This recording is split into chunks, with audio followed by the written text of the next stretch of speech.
11월부터 함께 저희가 나눴던 룻기 강해가 마무리가 됩니다. 차가운 바람이 불 때 시작했는데 어느덧 미세먼지를 끼는 봄에 마무리하게 됐어요. 여기까지 인도하신 하나님의 은혜가 가장 컸고요. 말씀을 나누는 순간순간마다 하나님께서 각자의 자리에 위로와 주시는 말씀이 있었으리라 믿습니다.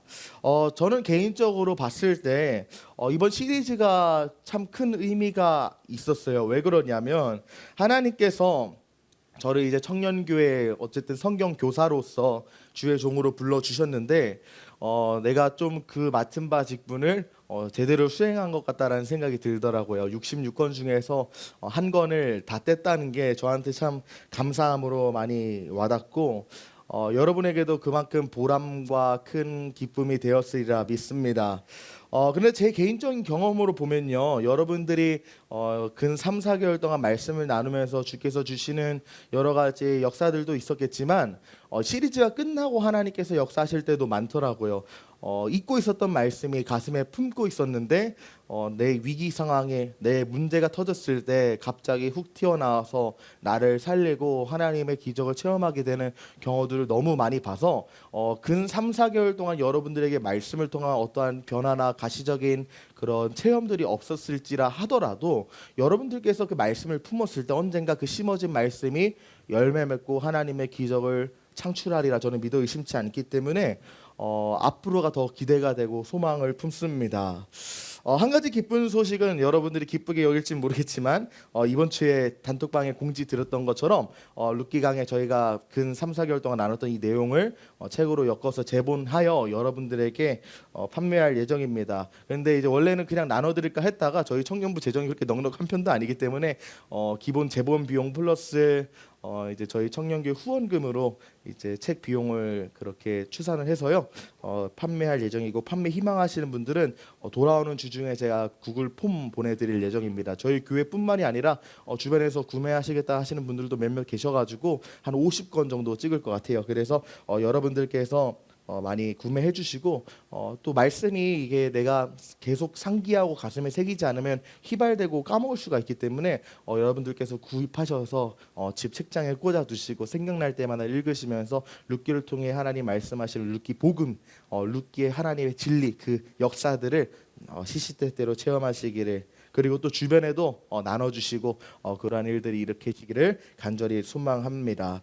오늘 우리가 읽은 룻기 본문은 룻기 맨 끝단락 마지막 부분입니다. 본문에 들어가기 앞서서 우리가 오늘 룻기가 종료되기 때문에 룻기 1, 2, 3장을 조금 상기를 시키고 마지막 4장을 보는 게 좀 의미가 더 깊고 우리가 더 기억하기에 좋을 것 같아서 한번 보길 원하는데요. 룻기가 어떤 배경으로 시작했습니까? 흉년으로 시작했죠. 베들레헴의 양식이 끊겼고요. 엘리멜렉 가족들은 그 양식이 끊긴 베들레헴에서 나와 양식이 있는 이방 땅 모압으로 피하게 됩니다. 그런데 그 피난처로 여겼던 모압 땅은 사실 피난처가 아니라 더 큰 상실의 자리였습니다. 엘리멜렉은 모압 땅에 갔지만 결국 그 땅에서 죽고요. 그리고 말론과 기럝이라 하는 그 두 아들조차 그 땅에서 죽게 되어 타국에서 3번이나 장례를 치르게 됩니다. 3번이나 이름을 부르며 울었을 그러한 시간들을 우리가 상상해 볼 때 사실 모압 땅은 피난처, 방금 말했듯이 그냥 피난처가 아니라 정말 통곡의 장소였고 애통의 장소로 전락해버렸다는 것이죠. 나오미에게 남은 것은 과거의 기억과 설명되지 않는 침묵뿐이었습니다. 하나님은 보이지 않고 약속은 멀어 보이고 하나님이 나를 버린 것만 같은 상황 속에서 아무것도 희망이 없었다고요. 며느리 한 사람이 곁에 남기는 했지만 그것이 위로가 되기에는 상실이 너무도 컸습니다. 그래서 그녀는 베들레헴으로 돌아오면서 어떻게 말합니까? 사람들이 저 사람이 정말 나오미냐 하고 물어보니까 나를 나오미라 부르지 말고 마라라 부르라 이렇게 말했죠. 마라가 어떤 뜻이에요? 쓰다라는 뜻이죠. 마라의 쓴물 할 때 그 말합니다. 나오미가 달다라는 뜻인데 아니다, 난 달다 하는 인생이 아니라 쓴 인생이다. 달콤함이라는 이름을 버리고 쓰다라는 이름을 선택한 것입니다. 이것은 단순히 홧김에 자신의 감정을 표현한 것이 아니라 사실은 객관적인 자기 인생에 대한 판결이었어요. 1장에서 보는 나오미의 인생 모습은 철저하게 비어있는 인생이었거든요. 남편도 없고 아들도 없고 미래도 보이지 않습니다. 고향에 돌아왔지만 환영받는 귀향이 아니라 실패한 귀환입니다. 풍족하게 나갔다가 비어 돌아온 인생이 이 지점에서는 끝난 것처럼 보인다는 것이죠. 그러나 하나님께서는 그녀의 인생을 그저 버리시고 끝나게 내버려 두지 않으셨어요. 이 장을 보면 이상한 장면이 나오기 때문이죠. 나오미 가정은 완전히 박살난 상태였기 때문에 이 기업을 물을 기업 물을 자가 필요했는데, 그런데 룻이 아침에 이삭을 주우러 나갔다가 우연히 기업 물을 자인 보아스의 밭에 들어가고 또 마침 그때 보아스가 밭에 이르게 돼서 서로 만나게 됩니다. 우연을 가장한 하나님의 섭리가 나오미의 인생을 끝내지 않고 지속적으로 이야기를 써내려 가시는 장면을 우리가 볼 수 있었죠. 그리고 3장에 가서는 이제는 그 섭리가 한밤의 결단으로 이어집니다. 룻이 보아스의 발치에 누워서 기업 물을 자의 책임을 요청하며 당신이 우리 가정의 기업 물을 자가 되니까 나를 받아주십시오. 결혼해 줄 것을 청합니다. 보아스는 이를 문제없이 처리하기 위해서 자신이 열심히 일하겠다 약속하고, 우리가 저번 주 본문에서 나눴듯이 4장 초반에 가니까 법적으로 이제 이 나오미와 룻의 기업을 무르기 위해서 당시 법정으로 사용됐던 성문에 가서 이런 일들을 다 처리하고 결국에 자신이 기업 물을 자의 지위를 얻게 되죠. 오늘은 그 이후의 이야기인데요. 오늘 본문에서 뭐라고 이야기하고 있습니까? 13절을 보니까요. 이에 보아스가 룻을 맞이하여 아내로 삼고 그에게 들어갔더니 야훼께서 그에게 임신하게 하심으로 그가 아들을 낳은지라 증거하고 있습니다. 여러분들 12절과 13절에 어느 정도 간극이 있어 보입니다. 12절까지만 봐도 이제 성문에서 법적으로 문제가 없게 다 처리를 하고 기업 물을 자의 지위를 얻은 보아스가 칭송받고 하나님께 찬양을 돌리는 장면이 12절인데 13절에 오니까 갑자기 결혼을 했잖아요. 그래서 12절과 13절 사이에 어느 정도 시간적 간극이 있어 보이는데요.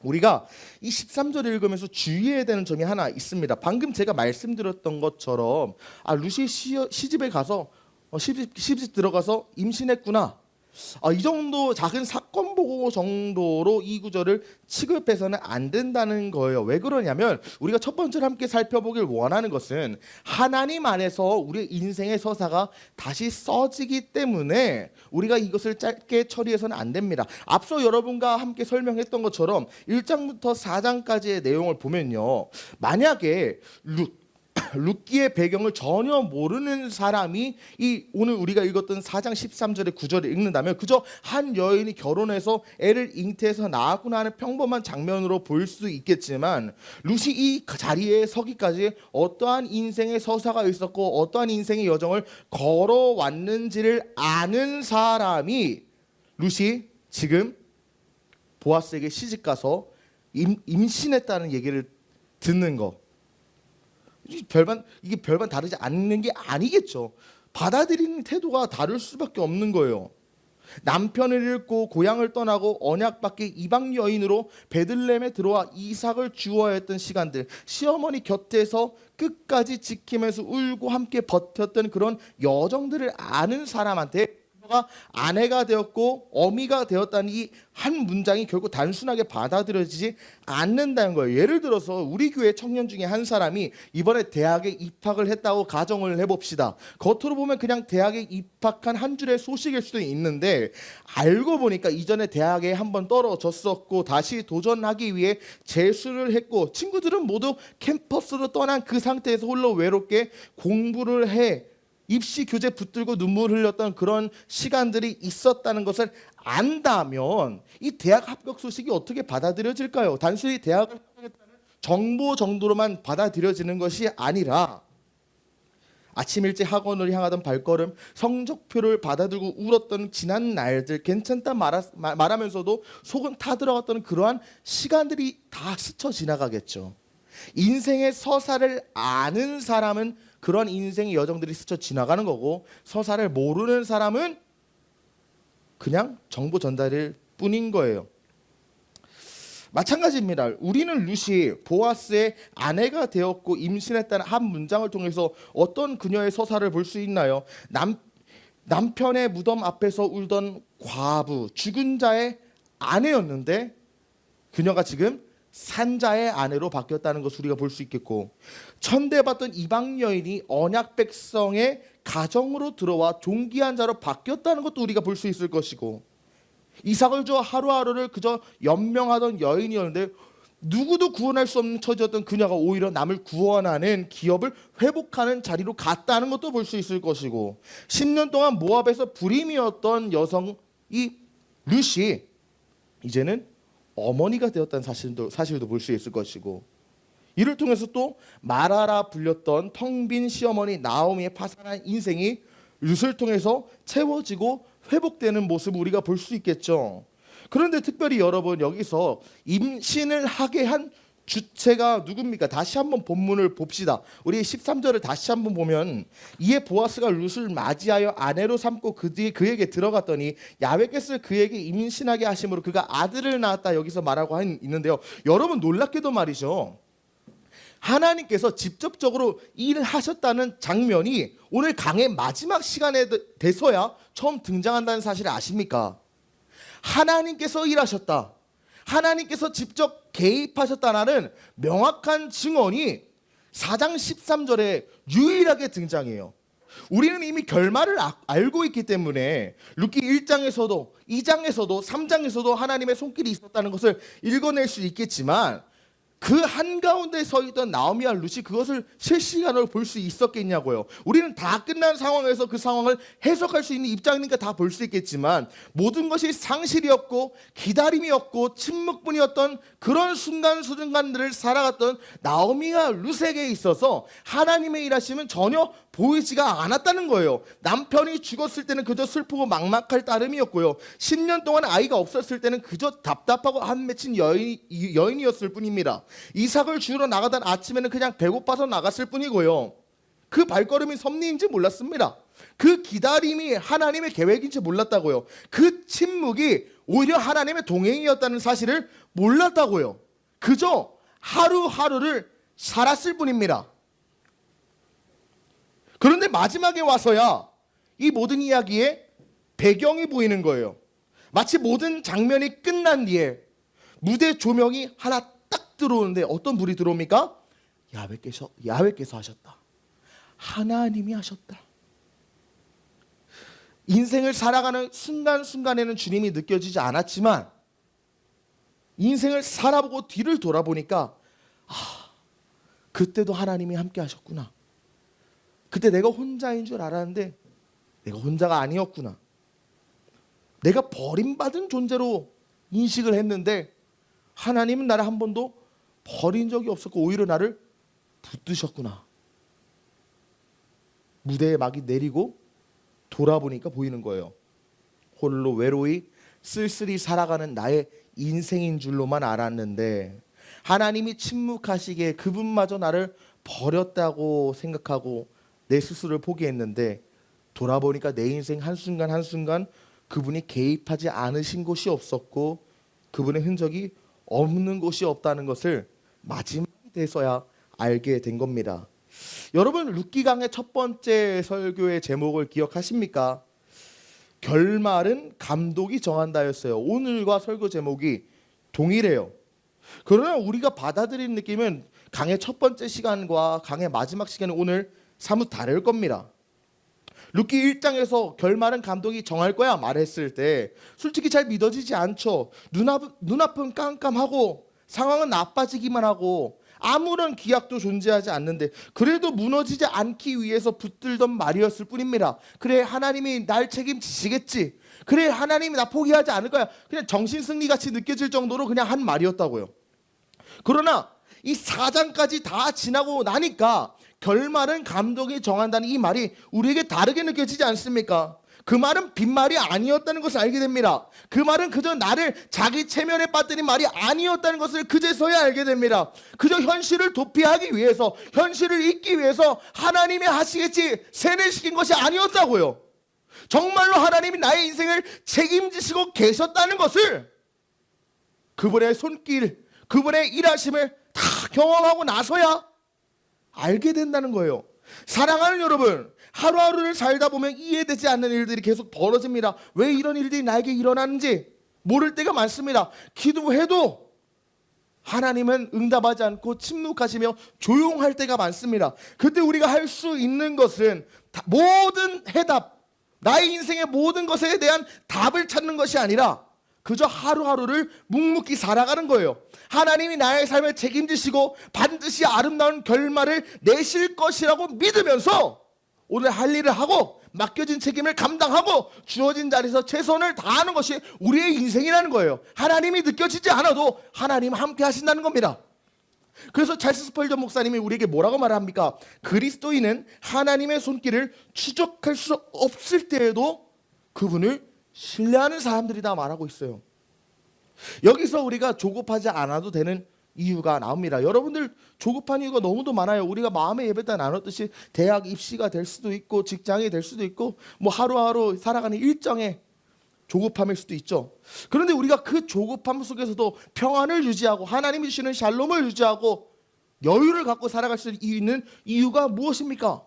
우리 예수님께서는 우리의 인생의 한순간도 비우지 않으시거든요. 한 장면도 그저 의미 없게 지나가게 버려두지 않는다고요. 내가 흘렸던 이런 눈물 한 방울 한 방울이 헛되게 그냥 땅에 떨어지게 내버려두지 않으신다고요. 우리는 하나님의 일하심을 모를 수 있습니다. 그러나 하나님은 나를 모르지 않으세요. 이런 면에서 룻과 나오미의 기업 물자는 물론 보아스가 맞지만 진정한 의미에서 참된 기업 물자가 누구세요? 하나님이라는 거예요. 하나님께서 보아스를 보내주시고 그 보아스를 만나는 그 모든 여정을 다 조성하셨고 하나님이 보이지 않는다 할지라도 그분이 성실하게 일하셨기 때문에 파산한 나의 인생, 박살난 우리의 가정, 무너진 나의 현실을 다시금 회복시키는 유일한 참된 기업 물자는 하나님이 되십니다. 하나님이 무너진 우리의 인생의 기업을 물으신다는 거예요. 그렇다면 한 가지 질문이 생기죠. 다 좋다 이거예요. 그래, 하나님이 지금까지 안 보였지만 성실하게 일하셨고 이제는 하나님이 내가 일했다 드러내세요. 그런데 굳이 구태여 왜 임신이라는 일을 통하여 내가 너를 위하여 항상 일했다 하는 것을 드러내셨을까? 여러 가지 좋은 것도 많을 것 같은데 갑자기 하늘에서 하늘 문이 열리면서 사랑하는 딸아, 내가 지금까지 네 인생을 책임졌다 웅장하게 말씀하셔도 괜찮을 것 같고 좀 그럴 것 같은데 왜 임신을 통해서 하나님이 책임지셨다는 것을 드러내셨을까? 여러분, 성경에서 임신이라는 단어가 그렇게 자주 쓰이는 표현이 아니에요. 히브리어로 보니까 임신이 와텔레드 벤이라고 하는데요. 구약 성경에서 와텔레드 벤 기억 안 해도 돼요. 그냥 임신이라는 게 구약 성경에서 총 12번밖에 안 쓰여졌어요. 그렇게 많은 구절들이 있는데 12번밖에 안 쓰인 단어예요. 그런데 이 12번 쓰인 단어가 다 어디에 쓰였는지 아세요? 하나님의 구원 역사에 있어서 정말로 중요하고 필요한 인물들에게만 이런 임신이라는 단어가 사용됐습니다. 아담에게서 셋이 태어났을 때, 레아가 아들들을 낳았을 때, 라헬이 요셉을 낳았을 때, 유다의 가문들이 이어질 때, 요게벳이 모세를 낳았을 때, 한나가 사무엘을 낳았을 때, 그리고 밧세바가 솔로몬을 낳았을 때 하나님께서 임신하게 하셨다라는 표현을 써요. 여러분, 하나님께서 역사의 방향을 바꾸기 위해 그 흐름을 이어갈 사람을 세우실 때 이 표현이 쓰였다는 거예요. 그렇다면 지금 룻이 아이를 임신했다는 것도 단순히 애를 잉태했다 정도만의 의미가 아니라 한 사람의 결핍을 통해 하나님이 구원 역사를 이뤄가길 원하신다는 것을 우리가 이 장면을 통해 볼 수 있는 겁니다. 임신이라는 단어는 하나님께서 구원을 베푸시기 위해서 그 통로로 사용할 사람을 보내주실 때 사용을 했는데 오늘 룻에게도 임신이라는 단어가 적용된다면 버림받은 인생이었고 소망 없는 인생이었지만 그녀에게 임신하게 하심으로 버려진 인생을 통하여 하나님의 구원이 임한다는 것을 오늘 말씀을 통해서 보여주고 있는 거예요. 룻은 모하미언이었습니다. 앞서 말했던 것처럼 모압 땅에서 10년 동안 아이가 없었어요. 가문도 이름도 미래도 보장되지 않은 사람이었다고. 그런데 그것을 긍휼히 여기신 하나님의 무엇임에요? 헤세드가 임해서 그분의 인애와 사랑과 자비가 임해서 결핍과 상처가 오히려 하나님의 더 큰 구원 역사, 구원 이야기에 편입이 된다고 지금 말하고 있는 겁니다. 여러분, 이것이 우리에게 주시는 복음이에요. 나는 부족합니다. 나는 상처가 있습니다. 나는 지금 여전히 비어 있습니다. 그러나 하나님께서 나를 불쌍히 여기시고 도우시길 원한다면 그분의 자비와 사랑, 인애, 즉 헤세드가 나에게 임한다면 나의 결핍은 절대 결핍으로 종결되지 않는다는 거예요. 나의 결핍을 통해서 더 큰 하나님의 구원 역사가 임하는 대역전극이 우리의 삶에 동일하게 임한다는 겁니다. 나의 상처가 상처로 머물지 않고 나의 인생을 살리고 더 나아가 하나님의 나라를 세우고 그 뜻을 이루는데 하나님이 나를 사용하신다는 거예요. 그래서 우리가 너무도 사랑하는 말씀 시편 23편에서 뭐라고 말합니까? 야훼는 나의 목자시니 내게 부족함이 없다고 말하는데 그 다음에 6절을 보니까 내 평생의 선하심과 인자하심이 나를 따른다고 말해요. 여기서 인자하심이 히브리어로 헤세드거든요. 내 평생 하나님의 선하심과 헤세드가 나를 따르기 때문에 내 평생 우리 야훼 하나님의 집에 살 수 있다. 내가 부족하면 인생도 부족해질 것 같고 내가 상처가 있으면 인생도 망가질 것 같고 비어있으면 끝날 것 같지만 그분의 선하심과 인자하심이 나를 끝까지 따르십니다. 내가 하나님을 잘 따를 때뿐만이 아니라 사망의 음침한 골짜기를 다니며 헤매일 때 그 순간에서조차 그분의 선하심과 인자하심이 나를 떠나지 않기 때문에 내가 흔들릴 때도 의심할 때도 내가 하나님을 보지 못할 때도 그분의 헤세드가 나에게 임하기 때문에 내 인생은 역전이 일어날 수밖에 없다는 거죠. 여러분의 인생 돌아보면 룻기 1장과 같은 인생을 살고 있을지 모릅니다. 아직은 이해가 되지 않는 장면일 수도 있어요. 그러나 하나님의 헤세드가 임한다면 우리의 인생 이야기는 절대로 끝나지 않습니다. 내 인생에 부족해 보여도 선하신 목자가 함께 하신다면 부족함이 없기 때문입니다. 내가 상처 가운데 있을지라도 그분의 선하심과 인자하심이 반드시 나를 따른다면 내 인생의 연극을 만들어 가시는 우리 감독이 나의 인생을 신실한 대역전극 드라마로 바꾸신다는 거예요. 우리 인생은 하나님 안에서 다시 쓰입니다. 결핍은 연결이 되고 상처가 사명과 소명이 되고 우리의 눈물이 하나님 구원의 씨앗이 된다는 거예요. 나를 긍휼히 여기서 보호하시고 책임지시며 헤세드를 날마다 베풀어 주시는 하나님이 나의 감독이 되신다면 우리의 인생엔 여전히 소망이 있다는 것이죠. 나오미를 한번 보십시오. 모압에서 베들레헴으로 돌아갈 때 저 사람이 정말 나오미가 맞냐? 원어로는 딱 두 단어로 구성이 되어 있는 문장이거든요. 짧은 말로 소개될 뿐인 가냘픈 인생이었지만 감독 되신 하나님께서 그녀의 인생을 어떻게 대역전으로 바꾸십니까? 여인들이 나오미에게 이르되 찬송할지로다 야훼께서 오늘 내게 기업 물을 자가 없게 하지 아니하셨도다. 이 아이의 이름이 이스라엘 중에 유명하게 되기를 원하노라. 이는 내 생명의 회복자이며 내 노년의 봉양자라. 곧 너를 사랑하며 7 아들보다 귀한 내 며느리가 낳은 자로다 하니라. 두 단어였던 비참한 인생이 29개의 단어로 구성된 찬양과 감사와 축복의 문장으로 바뀌게 됩니다. 여러분, 감독 되신 하나님께 삶을 위탁하십시오.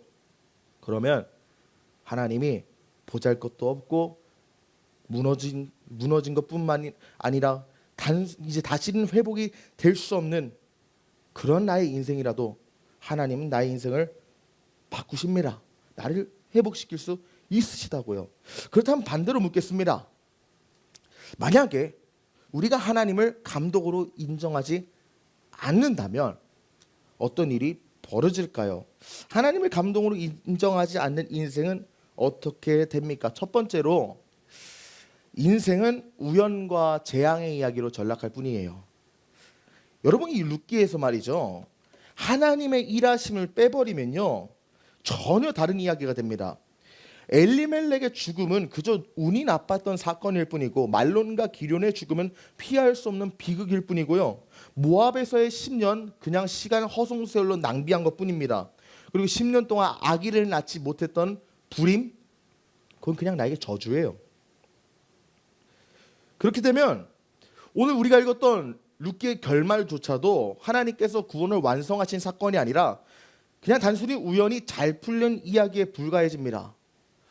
보아스는 은혜의 통로가 아니라 우연히 만난 내 인생의 은인, 영웅이 돼버리고 인간의 책임과 선택과 노력이 결말을 아름답게 만든 것으로 전락해버려요. 은혜는 사라지고 인간의 공로만 남습니다. 하나님을 감독으로 인정하지 않으면 결국에는 어떻게 됩니까? 내 인생의 감독이 내가 되는 거예요. 근데 이때 일어나는 현상이 뭐예요? 여러분, 내 인생을 내가 계획하고 내가 이 인생을 계획한 대로 살아내는 것, 어쩌보면 세상에서는 이것이 멋지다고 말합니다. 내 인생을 내가 계획하고 내가 살아낸다, 세상에서 멋지다고 말하죠. 그런데 정말 이게 멋진 일일까?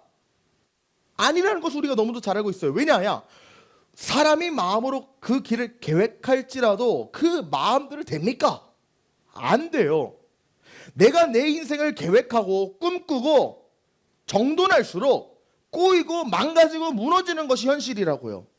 그런데 내 인생이 내가 감독되는 게 멋진 일입니까? 비극의 시작이에요. 책임지지 못할 일들이 연속이 된다고요. 내가 계획하고 내가 책임지고 내 스스로를 내가 구원해야 합니다. 실패하면 내 책임이기에 자책에 빠지고요. 성공하면 내 공로라고 여기기에 교만해지만 더 시간이 지나면 또 남들과 비교하면서 그 교만도 꺾이고 다시금 끊임없는 공허에 빠진다고요. 그렇기 때문에 우리가 하나님을 감독으로 인정하지 않고 그분을 밀어내는 것은 순간의 자유라고 느낄 수 있겠지만 그것은 자유가 아니라 감당할 수 없는 짐을 우리 어깨에다가 올려놓는 것과 똑같습니다. 그런데 더 문제는 뭐냐? 이 정도면 뭐 1번 같은 경우 우리 인생의 우연과 재앙의 이야기로 전략한다. 이거는 사실 신앙인들에게는 어느 정도 나쁜 말로 하면 좀 세뇌가 되어 있기 때문에 계속 그냥 하나님이 하셨다 이렇게라도 말하기 때문에 어느 정도 해당이 안 되는 경우도 있어요. 그런데 문제는 두 번째예요. 하나님을 알 수가 없어요. 하나님을 믿는다고 착각을 하는데 하나님을 몰라요. 왜 그러냐? 나오미가 1장에서 뭐라고 고백합니까? 베들레헴으로 돌아오면서 전능자가 나를 치셨다. 그래가지고 내가 이렇게 비워지고 내가 이렇게 심판받았다 이렇게 말을 하는데 그녀가 본 하나님은 비우시는 하나님, 심판하시는 하나님, 상하게 하시는 하나님, 무너뜨리시는 하나님, 벌 주시는 하나님이었다고요.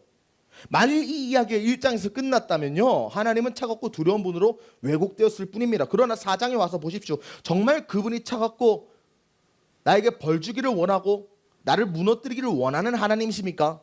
그렇지 않다고요. 나오미를 치는 것이 끝이 아니었다고요. 버림은 과정이었다니까요. 파괴가 아니라 재구성이었습니다. 나오미를 비우는 이 과정은 하나님께서 나오미를 다시금 채우기 위한 준비였고 상실은 더 큰 구원의 역사의 통로가 됐다고요. 하나님을 감독으로 인정하지 않으면 징계는 버림이 돼버리고 고난은 불공평이 돼버리고 기다림은 방치가 됩니다. 그렇게 되면 우리는 하나님을 오해한 채 그분을 경험하지 못하고 긍휼을 체험하지 못하고 상처 속에 머물 뿐이에요. 그렇기 때문에 여러분 우리가 주의해야 되는 거는 내가 그리스도인이라 하면서 정말로 인생을 하나님께 맡겨드리고 있는가 점검하십시오. 내가 예수님을 믿는다고 말로 시인을 하는데 맡겨드리지 않잖아요. 우리는 가짜 하나님을 믿고 있을 가능성이 매우 농후해집니다.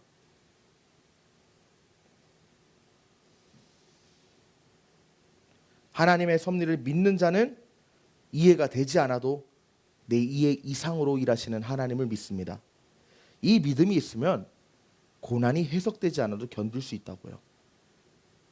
그러나 우리가 룻기를 통해서 하나님께서 우리 인생의 감독이 되신다는 사실에 동의가 되는 분이 있는가 하면은 그렇지 않은 분도 계실 거라 생각해요.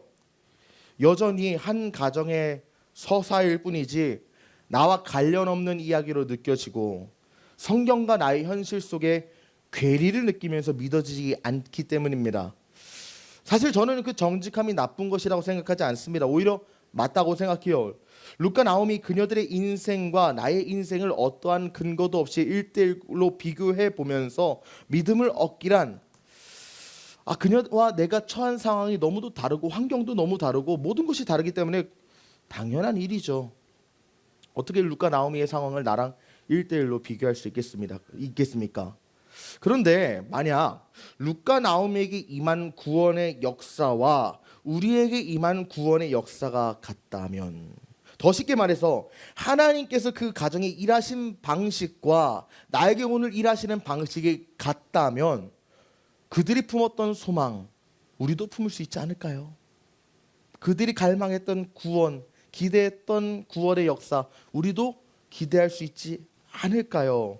우리 세 번째로 보기를 원하는 것은 인생의 결말이 누구 안에서 완성됩니까? 우리 예수님 안에서 완성된다는 사실을 통해서 사실은 룻과 나오미에게 임하는 구원의 역사가 우리에게도 동일하게 임한다는 것을 보길 원해요. 우리 룻기 4장 15절에서 17절 보면 나오미와 룻의 가정의 보아스를 통해 한 아이가 태어나는데 이 아이가 어떤 자라고 말하고 있습니까? 이는 내 생명의 회복자이며 내 노년의 봉양자라. 곧 너를 사랑하며 7 아들보다 귀한 내 며느리가 낳은 자로다 하니라. 나오미가 아기를 받아 품에 품고 그의 양육자가 되니 그의 이웃 여인들이 그에게 이름을 지어주되 나오미에게 아들이 태어났다 하여 그의 이름을 오벳이라 하였는데 그는 다윗의 아버지인 이새의 아버지였더라. 오벳이라는 한 아이가 태어났습니다. 그런데 그는 단순한 아이가 아닙니다. 오벳이라는 이름 뜻은 종, 섬기는 자라는 뜻인데 몰락한 엘리멜렉 가문의 단절을 다시 잇는 존재로 세워진 이름이에요. 상실과 끊어짐으로 끝난 것 같던 이야기가 그를 통해 다시 흐르기 시작합니다. 그런 의미에서 그의 탄생은 한 가정의 기쁨을 넘어서 하나님의 개입을 드러낸 표시예요. 이게 여러분 좀 이해하기 힘들어서 한 가지 예를 들자면 저는 어릴 때 할머니랑 같이 살았는데 저희 할머니가 저를 엄청나게 이뻐하셨어요. 뭐 손주니까 이뻐하시는 것도 있겠지만 사실은 좀 손주라서 이뻐하는 것 이상으로 이뻐하셨어요. 왜 그러냐면 제가 그걸 명확하게 말씀을 드릴 수 있는 이유 중에 하나가 저보다 앞서 태어나신 우리 사촌 형님 누님 계신데 저한테는 고모의 아들이에요. 원래는 우리 형님과 누님이 사랑을 독차지했는데 제가 태어나니까 완전히 찬밥이 됐거든요. 그래서 거의 편애를 받으면서 컸는데 할머니가 저를 예뻐했던 이유가 뭐 여러 가지 있었겠지만 사실은 저희 가정의 가문과 좀 연결이 돼 있어요. 이게 저희가 그 할아버지가 저희 아버지 고등학교 2학년 때 건축업을 하셨는데 아버지 고등학교 2학년 때 덤프 트럭이 와서 공사장에서 즉사하셔서 돌아가셨거든요. 그래서 저희 아버지 고등학교 2학년 때부터 쭉 할머니가 그 가정을 혼자 일구셨어요. 그래서 저희 아버지 형제가 아빠랑 고모 딱 이렇게 둘 있어가지고 그렇게 많은 사람이 없어서 그나마 다행이었지만 어쨌든 그 시절에 여성이 혼자 가정을 일군다는 게 사실 쉬운 일이 아니거든요. 그래서 저희 할머니가 뭐 강단에서 말할 수 있는 정도가 아닙니다. 너무 많아요. 하신 일이. 너무 많은 일들을 하시면서 가정을 일구시고 정말 자수성가하신 분이거든요. 그런데 그런 할머니한테 사실 무슨 소망이 있겠습니까?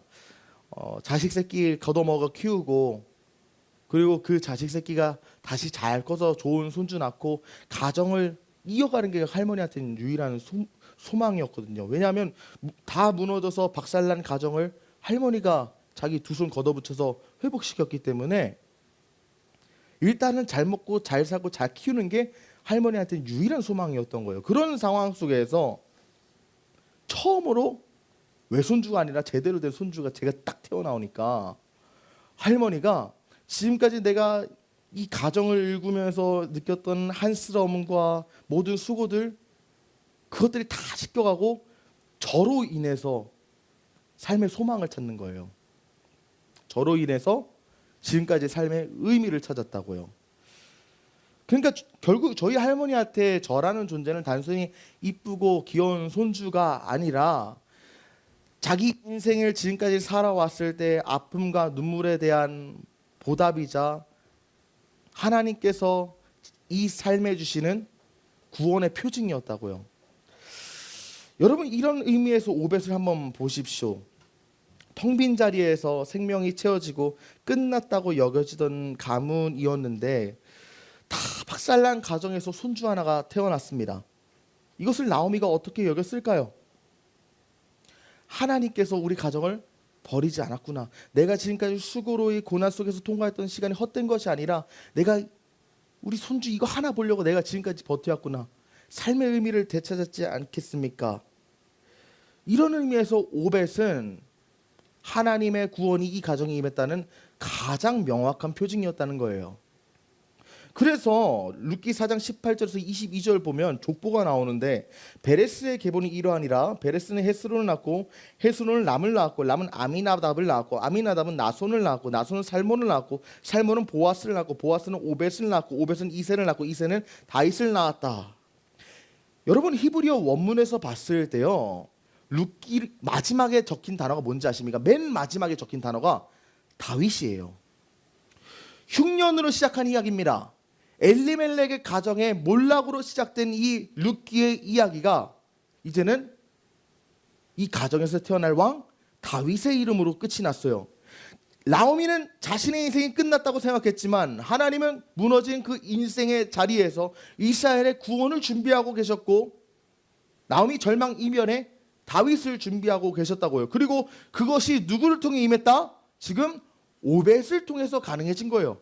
오벳이 이새를 낳고 이새가 다윗을 낳기 때문에. 우리는 이것을 통해서 무엇을 봐야 합니까? 나의 인생에도 오벳이 필요한가? 나의 인생에 소망을 줄 대상을 찾아야겠다. 그런 식으로 적용하면 안 됩니다. 만약에 그런 식으로 적용한다면 정말로 그 사람의 인생이 피곤해질 것 같아요. 누군가 나의 인생을 구원해줘야 될 의무가 있다고 생각하고 투영한다면 그 사람과 나는 절대로 건강한 관계가 될 수 없거든요. 그렇다면 우리가 이 오벳을 통해서 봐야 되는 것은 무엇입니까? 한 가지 그림자가 보이는데, 다윗의 후손으로 오실, 오벳의 후손으로 오셨던 또 다른 왕, 참된 구원자를 봐야 합니다. 누구예요? 우리 마태복음 1장을 보면 너무도 명확히 나타나요. 살몬은 라합에게서 보아스를 낳았고, 보아스는 룻에게서 오벳을 낳고, 오벳은 이새를 낳고, 이새는 다윗 왕을 낳았는데, 20절 보면 이 일을 생각할 때 주의 사자가 현몽하여 이르되, 다윗의 자손 요셉아, 내 아내 마리아 데려오기를 무서워하지 말라. 그에게 잉태된 자는 성령으로 된 것이라. 아들을 낳으리니 이름을 예수라 하라. 이는 그가 자기 백성을 그들의 죄에서 구원할 자이심이라 하니라. 오벳은 나오미의 생명의 회복자였습니다. 하나님의 구원을 상징하는 자였다고요. 실패처럼 보이고 무너진 자리처럼 보였는데 그 속에서 임한 하나님의 구원의 표징이었다고요. 오벳은 나오미의 노년을 봉양하는 봉양자였지만, 그의 종이었지만, 예수 그리스도는 우리에게 오벳으로 오셔서 우리의 영혼과 평생을 붙드시고 주관하시는 우리의 종으로 오세요. 예수 그리스도는 온 인류를 책임지시고 그 죄를 감당하신 참된 종이십니다. 그래서 마가복음 10장에서 우리에게 이렇게 말하지 않습니까? 인자가 온 것은 섬김을 받으러 한 것이 아니라 도리어 섬기려 하고 자기 목숨을 많은 사람의 대속물로 주려 합니다. 여러분의 인생이 지금 흉년처럼 느껴지시나요? 실패처럼 보이십니까? 무너진 자리처럼 느껴지십니까? 그럼에도 불구하고 우리 인생은 거기서 끝나지 않습니다. 우리 절망의 이면에도 오벳과 같이 하나님의 구원으로 임하신 예수 그리스도가 우리와 함께 하시고 우리를 도우기 위해 준비하고 계십니다. 그러므로 우리의 인생의 마지막 장은 절대로 비극으로 끝나지 않아요. 하나님이 쓰십니다. 그리고 그 하나님의 쓰시는 이야기는 우리에게 구원으로 반드시 다가올 것입니다. 엘리멜렉의 가정 이야기가 다윗으로 끝났듯이 우리 인생의 이야기는 그리스도 안에서 완성됩니다. 엘리멜렉의 몰락이 다윗으로 끝났던 것처럼 우리의 인생에 몰락이 있을지라도 우리의 인생은 결국 그리스도로 맞춰지게 된다는 거예요. 우리의 인생의 마지막 단어는 실패와 상실이 아니라 예수 그리스도로 종결될 것입니다. 그러므로 낙심하지 마십시오. 하나님께서 당신의 이야기를 절대 비극으로 끝내도록 내버려 두지 아니하시고 시작하신 이께서 그리스도 예수의 날까지 반드시 선하게 이루실 것입니다. 그분의 손에 붙들린 인생 반드시 그리스도 안에서 완성될 줄 믿으며 끝까지 믿음으로 살아가는 저와 여러분 되시기를 우리 주 예수 그리스도의 이름으로 간절히 축복합니다.